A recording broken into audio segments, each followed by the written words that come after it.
प्रिय विद्यार्थियों, नमस्ते।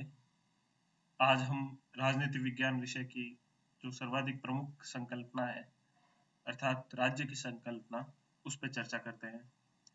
राज्य की संकल्पना के संबंध में जो प्रमुख मत है, वो है एक प्रथम मत है या प्रथम जो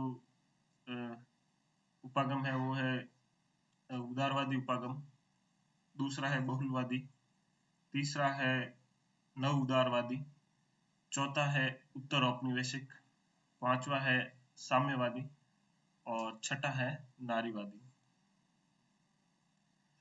इस चर्चा में हम जो वैश्वीकरण के जो राज्य या संप्रभुता पर जो प्रभाव है उस पर भी चर्चा करेंगे। राज्य विषय पर चर्चा करने से पूर्व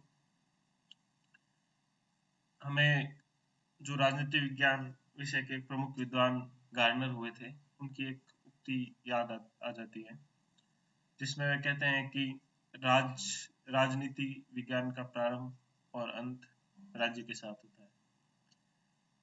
इस प्रकार हम ये देखते हैं कि ये राजनीति विज्ञान विषय की सर्वाधिक महत्वपूर्ण संकल्पना है।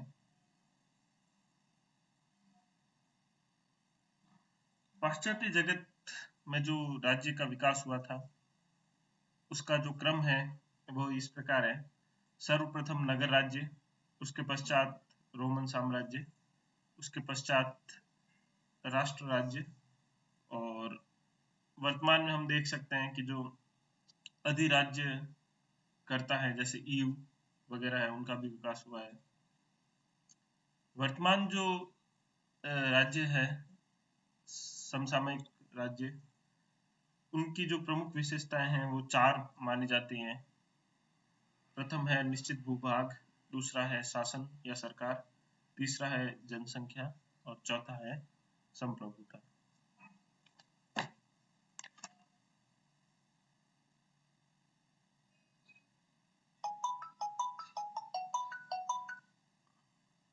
संप्रभुता जो आधुनिक राष्ट्र राज्य है उसका प्रमुख निर्धारक तत्व है,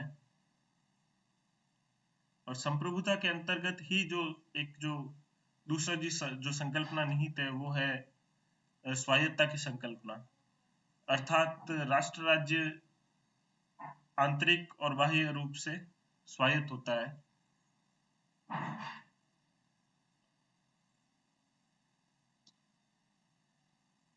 संप्रभुता की जो धारणा है ये एक आधुनिक संकल्पना है, और इसका उदय भी जो आधुनिक राष्ट्र राज्य के उदय के साथ ही हुआ था। सर्वप्रथम हॉब्स नामक विद्वान ने संप्रभुता की जो समग्र अवधारणा प्रस्तुत की थी।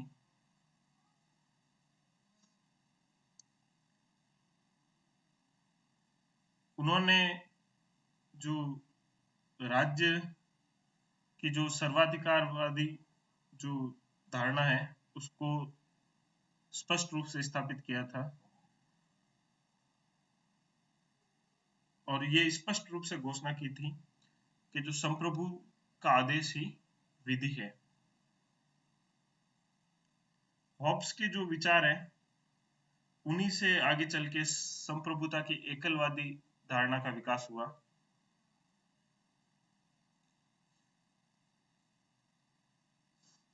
और इसी जो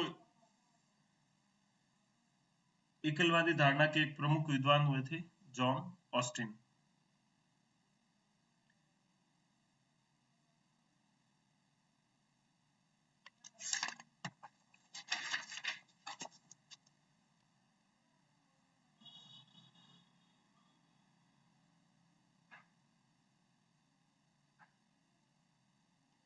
ऑस्टिन द्वारा जो संप्रभुता की जो परिभाषा दी गई थी वो इस प्रकार है कि जब एक निश्चित